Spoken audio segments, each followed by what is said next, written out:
காரணம் தற்போது இஸ்ரேலுக்குள்ள மிகப்பெரியதொரு ஆட்சி மாற்றத்தை நோக்கிய தேர்தல் நடைபெற இருக்கிறது. காட்சிகளை நீங்க பார்க்கிறீங்க. இப்படி ஒரே நேரத்தில் 112 ஜனாசாக்களை அடக்குகிற அளவுக்கு அந்த ஜனாசாக்கள் தற்போதுதான் மீட்டெடுக்கப்பட்டிருக்கிறது. உக்ரைன் அரசாங்கம் பகிரங்கமாக மன்னிப்பு கேட்டிருக்கிறது. எனவே அவர்கள் பகிரங்கமாக மன்னிப்பு கேட்ட காரணத்தினால நாங்கள் தாக்குதல்களை நிறுத்துகிறோம், இல்லை என்றால் உக்ரைனுடைய 3 பகுதிகள் மேல, முக்கியமான 3 இடங்கள் மேல உக்கிர தாக்குதல்களை நாங்கள் நடத்தி இருப்போம் என்கிற செய்திகளை இன்றைக்கு ஈரான் வெளியிட்டிருப்பதை நம்ம பார்க்க முடிகிற அதே நேரத்தில்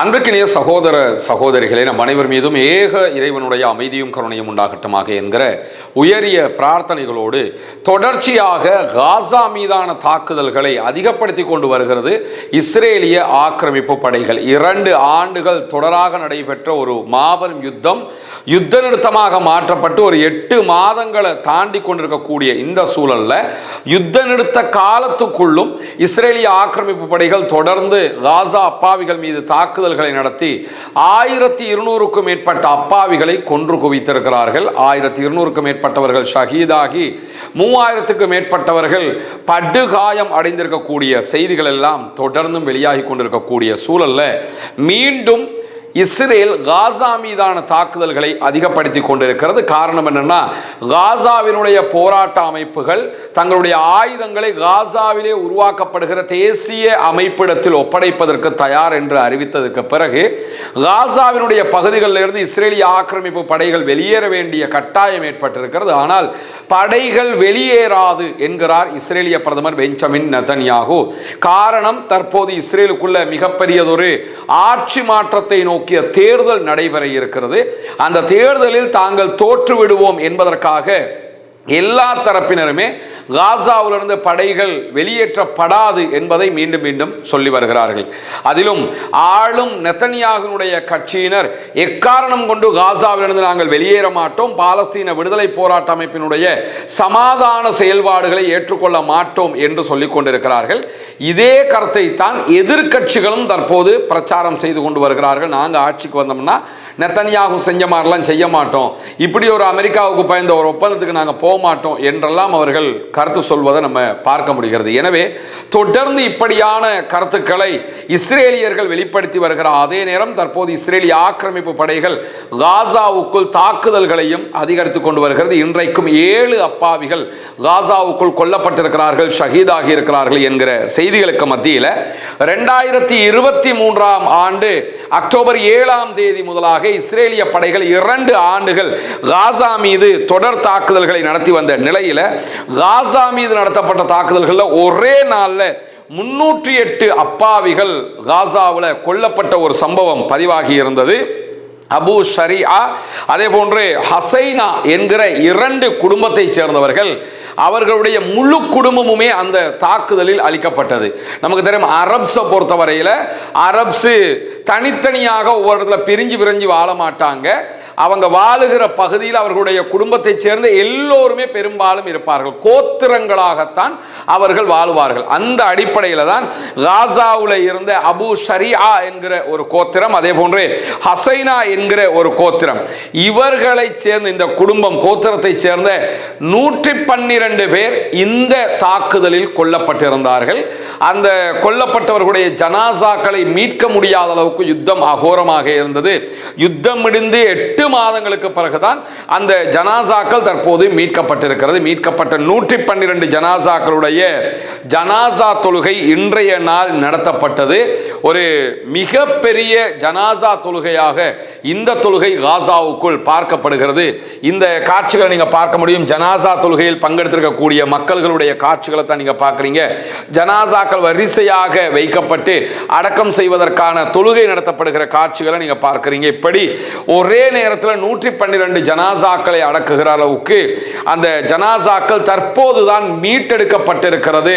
அந்த தாக்குதல்களில் சிக்கி இருந்த கட்டிட இடிபாடுகளுக்குள்ள இருந்து என்கிறத நம்ம பார்க்க முடியும். இன்னும் மீட்டெடுக்க முடியாமல் பல ஜனாசாக்கள் இப்படி கட்டுமான இடிபாடுகளுக்குள்ளாக மற்ற இடங்கள் எல்லாம் இருக்கிற செய்திகளை காசாவினுடைய சுகாதார அமைச்சகம் தொடர்ந்து சொல்லி வருகிறது. இப்படியான ஒரு சூழல்ல தான் ஈரான் மீதான அமெரிக்க இஸ்ரேலிய தாக்குதல்களை தொடர்ந்து அவ்வப்போது அமெரிக்காவும் ஈரானும் தொடர்ந்து மோதி வரக்கூடிய நிலையில காஸ்பியன் கடல்ல பயணித்துக் கொண்டிருந்த ஈரானுடைய ஒரு கப்பல் மீது உக்ரைனுடைய ஆக்கிரமிப்பு படைகள் தாக்குதல்களை நடத்தி இருந்தது. ஆல்ரெடி உக்ரைனுக்கும் ரஷ்யாவுக்கும் இடையில தாக்குதல்கள் நடைபெற்று வரக்கூடிய சூழல்ல தான் காஸ்பியன் கடல்ல பயணித்த ஈரானுடைய கப்பல் மேல தாக்குதல்களை நடத்தி இருந்தது உக்ரைன். இந்த நிலையில தான் இன்றைக்கு இது தொடர்பாக மறைந்த ஈரானுடைய ஆன்மீக தலைவர் ஆயத்துல்லா அலி ஹாமனியினுடைய ராணுவ ஆலோசகர் மொஹ்சின் ரஸாயி வெளியிட்டிருக்கக்கூடிய அறிவிப்புகள்ல காஸ்பியன் கடலில் ஜூலை 25ஆம் தேதி ஈரானுடைய சரக்கு கப்பல் மீது உக்ரைன் ஒரு தாக்குதலை நடத்தி இருந்தது. அந்த தாக்குதலுக்கு நாங்கள் பதிலடி கொடுப்பதற்கு 3 இடங்களை தேர்வு செய்து வைத்திருந்தோம். உக்ரைனுக்குள்ள 3 ஸ்பாட்ல நாங்கள் அட்டாக் பண்றதுக்கு தயாராக இருந்த நிலையில உக்ரைன் அரசாங்கம் பகிரங்கமாக மன்னிப்பு கேட்டிருக்கிறது.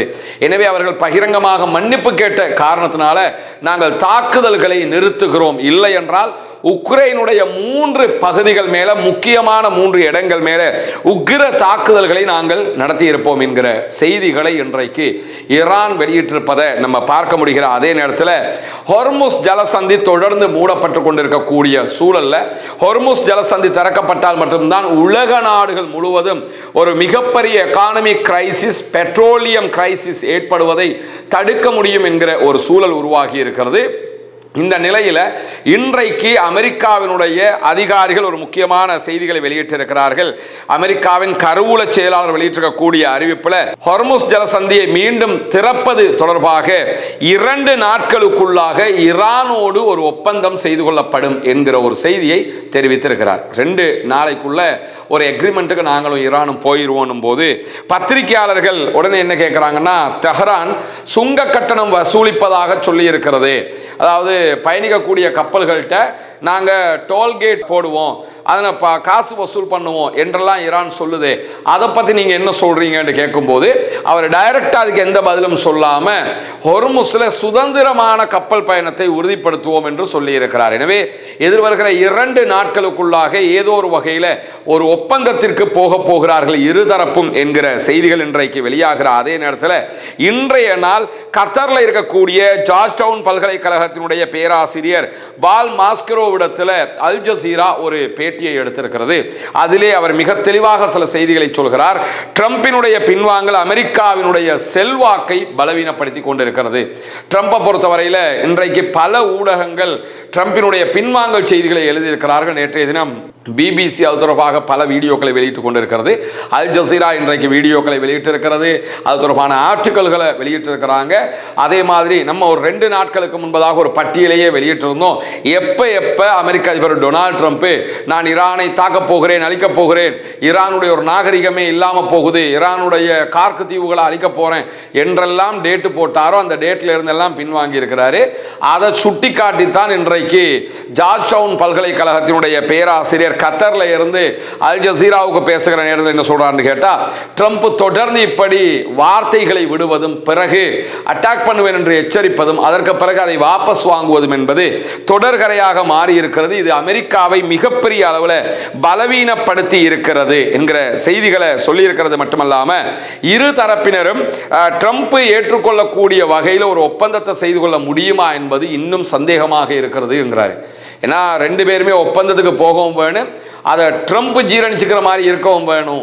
அப்படியான ஒரு நிலை இருக்கும்போது அப்படி ஒரு ஒப்பந்தத்துக்கு போக முடியுமாங்கிறது பெரிய கேள்விக்குறியாக இருக்கிறது என்று சொல்லிட்டு இடைக்கால தேர்தல் வருகிறது, அதிலே ட்ரம்ப் ஜெயிக்க வேண்டி இருக்கிறது. அதிக எரிபொருள் விலைகள் உச்சம் தொட்டு கொண்டிருக்கிறது. எல்லா நாடுகளிலையும் பெட்ரோலிய பொருட்கள் விலையேற்றம் அதிகரித்துக் கொண்டிருக்கிறது. அதே போன்று ஈரான் மீதான அமெரிக்காவுடைய யுத்தம் அமெரிக்க மக்களுக்கு மத்தியில் ஜனரஞ்சகம் இல்லாத ஒரு யுத்தமாக மாறிவிட்டது. அமெரிக்க மக்கள் அதை ரசிக்கல. அமெரிக்க மக்கள் அமெரிக்க அதிபர் டொனால்ட் ட்ரம்பினுடைய தேவையில்லாத காரியம் என்று இந்த யுத்தத்தை பார்க்கிறாங்க. இப்படியெல்லாம் இருக்கும்போது நவம்பர் மாசத்துக்கு முன்பதாக ஏதாவது ஒரு சேஞ்சை அமெரிக்க அதிபர் டொனால்ட் ட்ரம்பால் செய்ய முடியுமா என்று பார்த்தா கண்டிப்பாக செய்ய முடியாத சூழல் இருக்கிறது என்று சொல்லி ஜார்ஜ் டவுன் பல்கலைக்கழகத்தினுடைய பேராசிரியர் இன்றைக்கு விடுத்திருக்கக்கூடிய செய்திகளில் சொல்லியிருப்பதை நம்ம அவதானிக்க முடியும். ஒரு புவியியல் சார்ந்த பல நாடுகளாலும் பல ஊடகங்களாலும் மேற்கோள் காட்டப்படக்கூடிய ஒரு ஆய்வாளர் அவரே இந்த கருத்துக்களை சொல்லியிருப்பதை நம்ம பார்க்க முடிகிறது. அதே நேரத்தில் இன்றைய நாளும் ஹார்முஸ் ஜலசந்தியில் ஒரு கப்பல் தாக்குதலுக்கு உள்ளாகி இருக்கிறது. லைபீரிய கொடியோடு பயணித்த ஒரு கப்பல் இன்றைக்கு தாக்கப்பட்டிருப்பதாக ராய்ட்டர்ஸ் வெளியிட்டிருக்கக்கூடிய செய்திகளை சொல்லியிருக்கிறாங்க. மினோன் பயோனியர் என்கிற ஒரு கப்பல் தான் தாக்குதலுக்கு உள்ளாகி இருக்கிறது. கப்பலுடைய இயந்திர அறையில் தாக்குதல் ஏற்பட்டதாகவும் அதற்கு பிறகு தங்குமிட பகுதிகளில் மாபெரும் தீப்பிழம்புகள் எழுந்ததாகவும் தற்போது கப்பலுடைய தீயை கட்டுப்படுத்துகிற பணியில் கப்பல் பணியாளர்கள் செயலாற்றி கொண்டிருக்கிறார்கள். உதவி கோரிக்கைகளும் விடுக்கப்பட்டிருக்கிறது என்கிற செய்திகள் வெளியிடப்பட்டிருக்கு. இந்த கப்பல் எந்த பகுதியால் பயணித்ததுன்னு கேட்டால் ஹொர்முஸில் போகாமல் ஓமான் வளைகுடா பகுதிகளால் பயணித்தது. எனவே இந்த மாதிரியான பயணங்களை யார் மேற்கொண்டாலும் ஈரான் தான் அட்டாக் பண்ணுவாங்கிறது தெரியும். ஆனால் ஈரான் இதுவரைக்கும் அதை உரிமை கோராத நிலையிலே இந்த தாக்குதல்கள் நடைபெற்று இருக்கிறது என்கிற செய்தி வெளியாகி இருக்கிறார். அதே நேரத்தில் சவுதி அரேபியாவினுடைய நஜ்ரான் விமான நிலையத்தில் இன்றைக்கு தாக்குதல்களை நடத்தி இருப்பதாக யமனுடைய ஹவுதீஸ் படைப்பிரிவு அறிவிப்பு விடுத்திருக்கிறார்கள். ஹவுதீஸுக்கும் சவுதி அரேபியாவுக்கும் இடையில தாக்குதல்கள் நடைபெற்று வருகிறது. சவுதி அரேபியாவுடைய எந்த கப்பல்களும் செங்கடல்ல பாபல் மந்தபை தாண்டி போகக்கூடாதுன்னு ஹவுதீஸ் தடை விதிச்சிருக்கிறாங்க. ஹவுதீஸை முற்றுகையிட்டு இருக்கிறார்கள் சவுதி அரேபியா. கடல் வான் வழி தரை வழியாக இந்த முற்றுகை தொடர்கிற நேரத்தில் எங்கள் மீதான முற்றுகையை நீக்கலைன்னா செங்கடலை நாங்கள் மூடுவோம்னு சொல்லி மூடி வச்சிருக்கிறாங்க. ஒரு பெரிய இக்கட்டு சவுதி அரேபியாவுக்கு ஏற்பட்டிருக்கக்கூடிய சூழலில் தான் இன்றைக்கு ஹவுதீஸ் வெளியிட்டிருக்கக்கூடிய செய்திகளில் சவுதியினுடைய ஆளில்லா விமானங்களை பயன்படுத்தி சவுதி அரேபியா சதா அதே போன்று ஹஜ்ஜா ஆகிய யமனில் இருக்கக்கூடிய பகுதிகள் மேலே தாக்குதல்களை நடத்தியிருந்தார்கள். அதுக்கு பதிலடியாகத்தான் சவுதி அரேபியாவுடைய நஜ்ரான் விமான நிலையத்தின் பல முக்கிய பகுதிகள் மேலே நாங்கள் தாக்குதல்களை நடத்தி இருக்கிறோம் என்கிற செய்திகளை வெளியிட்டிருக்கிறார்கள். எனவே ஒருபுறம் ஹொர்முஸ்ல ஒரு மிகப்பெரிய பிரச்சனை ஓடிக்கொண்டு ஹொர்முஸ் மொத்தமாக இழுத்து மூடப்பட்டிருக்கிறது. அதே நேரத்தில் செங்கடல் பகுதிகளில் இருக்கக்கூடிய பாபல் மந்தபை மூடி எந்த கப்பல் போனாலும் தாக்குவோம் என்கிற ரீதியில் குறிப்பாக சவுதி அரேபியாவுடைய கப்பல்களுக்கு எந்த விதமான அனுமதியும் கிடையாது என்று ஹவுதீஸ் மிரட்டி கொண்டிருக்கக்கூடிய சூழலையும் நம்ம பார்க்க முடிகிறது. இன்றைக்கு வெளியாக இருக்கக்கூடிய மிக முக்கியமான செய்திகளுடைய தொகுப்பை தான் உங்களுக்கு மத்தியிலே கொண்டு வந்து தந்திருக்கிறோம். செய்திகளை உடனுக்குடன் உங்களோடு பகிர்ந்து கொள்வதற்கு தயாராக இருக்கிறோம். ஆக்கிரமிப்புகள் ஓய வேண்டும், ஆக்கிரமிப்பாளர்களும் ஓய வேண்டும் என்கிற உயரிய பிரார்த்தனைகளோடு ஆக்கிரமிப்பாளர்களுக்கு எதிராக தொடர்ந்தும் ஜனநாயக ரீதியாக குரல் எழுப்புவோமாக. வாஹர் தஅவானா அல்ஹம்துலில்லாஹி ரப்பில் ஆலமீன். நன்றி உறவுகளே. இது போன்ற வீடியோகளை பார்வையிட சுந்தூஸ் முகமது இம்தியாஸ் என்ற யூடியூப் சேனலை சப்ஸ்கிரைப் செய்யும்.